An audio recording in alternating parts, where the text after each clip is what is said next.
여러분 안녕하세요, 블랙입니다. 제가 최근에 경제 위기 따위는 각오하겠다 이런 썸네일에 영상을 하나 올려드렸습니다. 썸네일이 약간은 자극적입니다.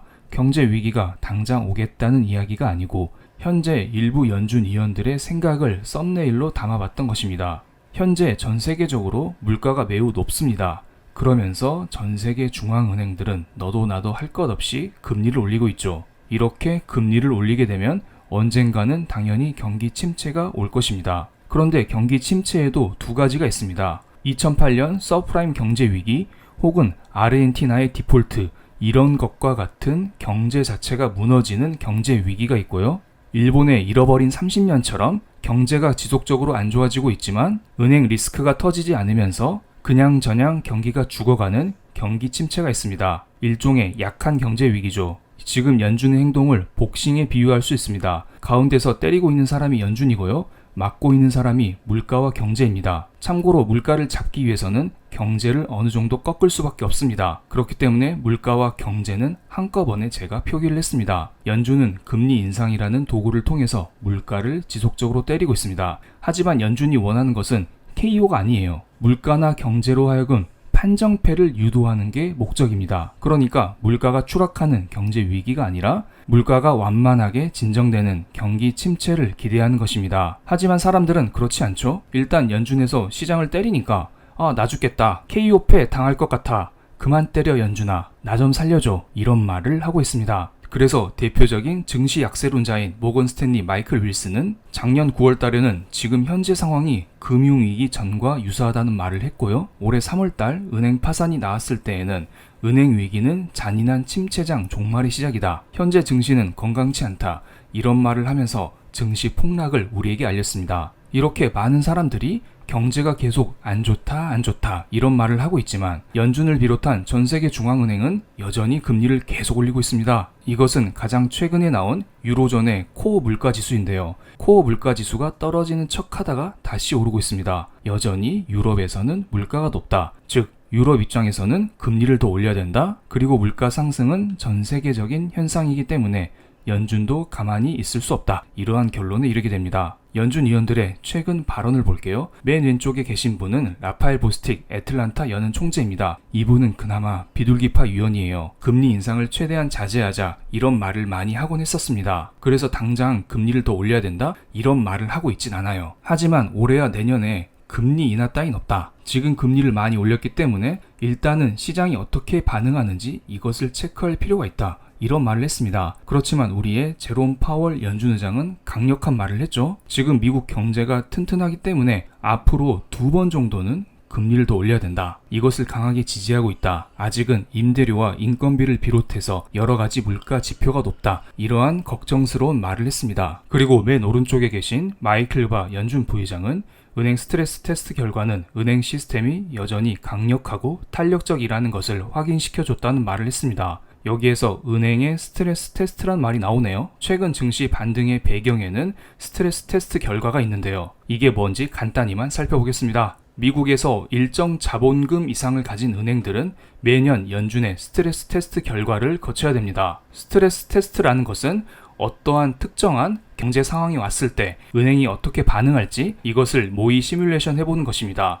올해는 상업용 부동산 가격이 40% 떨어지고 공실이 급증했으며 부동산 가격이 38% 떨어지고 실업률 또한 10%까지 올라갔을 때 은행들이 어떻게 버틸지 이것을 미리 시뮬레이션 해본 것입니다. 이렇게 평가 대상이 된 은행들은 부동산 폭락과 실업률 급증이 왔을 때 한국 돈으로 700조 원의 손실을 볼 것으로 전망이 됐지만 그렇지만은 은행 위기까지는 이어지지 않는다. 이러한 결론이 나왔습니다. 그래서 최근에 이러한 결과가 나온 직후 미국 은행주들이 급등하는 모습이 나오기도 했었습니다. 이러한 긍정적인 테스트 결과는 연준으로 하여금 앞으로 기준금리를 좀 더 올려도 괜찮겠네? 고금리를 조금 더 오래 유지해도 괜찮겠네? 이러한 생각을 만들 수가 있어요. 이것은 애틀란타 연준에서 공개하는 GDP 나우입니다. GDP 나우라는 게 뭐냐면은 나우가 현재라는 말이잖아요. 그러니까 미국의 GDP를 실시간으로 우리에게 공유를 해주는 사이트다. 이렇게 보시면 됩니다. 애틀란타 연준의 GDP Now 홈페이지에 접속을 하게 되면 위쪽에 짙은 녹색으로 표시된 미국의 2분기 GDP가 실시간으로 표기가 됩니다. 지금 현재 미국의 2분기 GDP는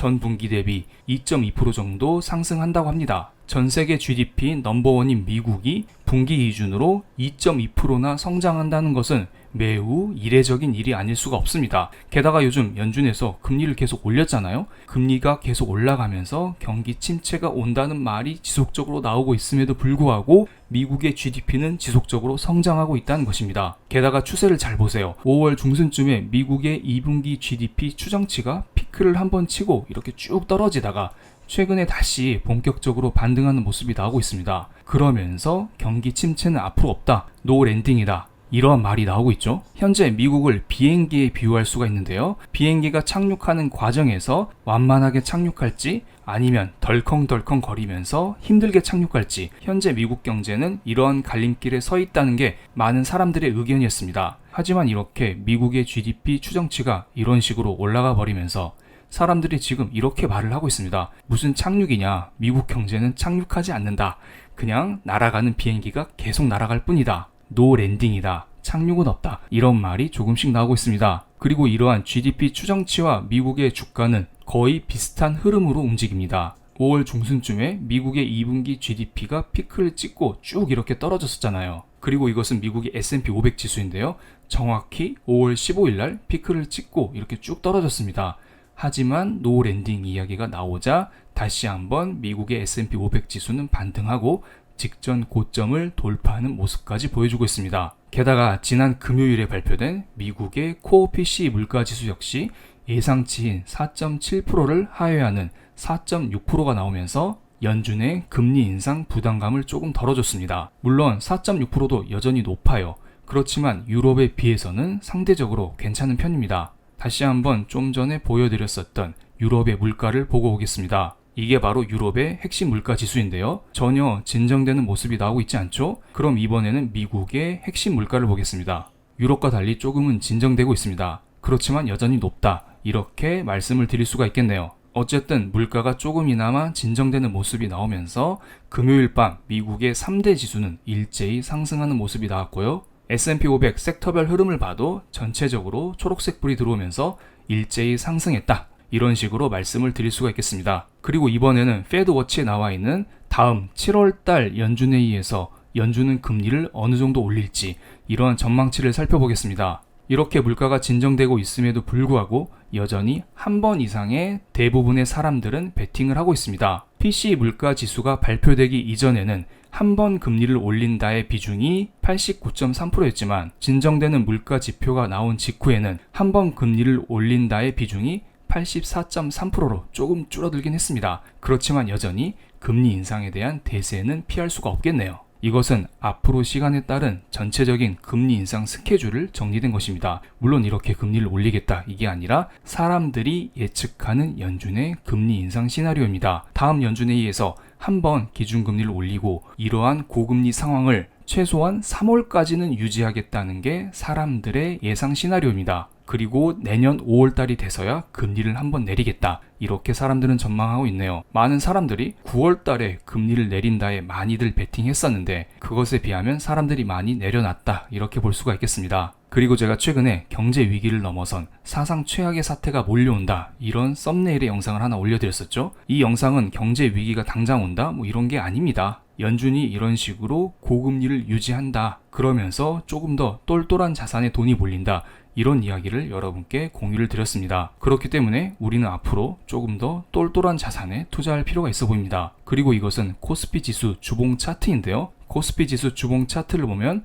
어느 정도 하단 지지선을 높여가면서 조금씩 우상향하는 것을 알 수가 있습니다. 그리고 가장 최근에 미국의 PCE 물가 지수가 괜찮게 나왔습니다. 게다가 지금은 단기적으로 연준의 노 랜딩이라는 내러티브가 작동하고 있는 상황이죠. 그렇기 때문에 어느 정도 단기 반등은 충분히 기대해 볼 수 있지 않을까, 이런 생각이 듭니다. 그럼 오늘 영상은 여기서 마치겠습니다. 제 영상이 마음에 드셨다면 구독, 좋아요, 알림 설정까지 부탁드리겠습니다. 감사합니다.